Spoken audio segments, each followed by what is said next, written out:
ఎలా ఉన్నారు?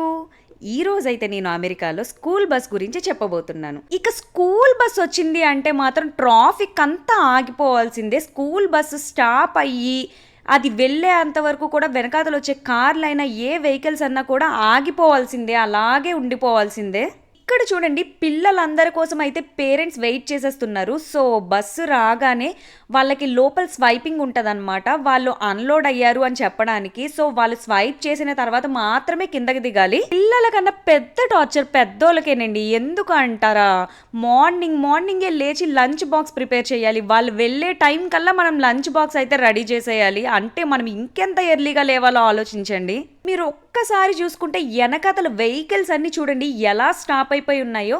ఈ బస్సు వెళ్ళేంత వరకు పిల్లలు దిగి సైడ్కి వచ్చి బస్సు వెళ్ళేంత వరకు కూడా వాళ్ళు అలానే వెయిట్ చేయాలన్నమాట. బస్సు ఆగింది అంటే వెనకాతల ట్రాఫిక్ ఆగిపోవాల్సిందే, ఎటు కదలడానికి లేదు. మనకి ఎంత అర్జెంట్ పని ఉన్నా కూడా బస్సు వెళ్ళిన తర్వాత మాత్రమే మనం వెళ్ళాలి. అదండి స్కూల్ బస్ సంగతి. రీల్ చూసి వెళ్ళిపోకుండా ఛానల్ అయితే సబ్స్క్రైబ్ చేసుకోండి.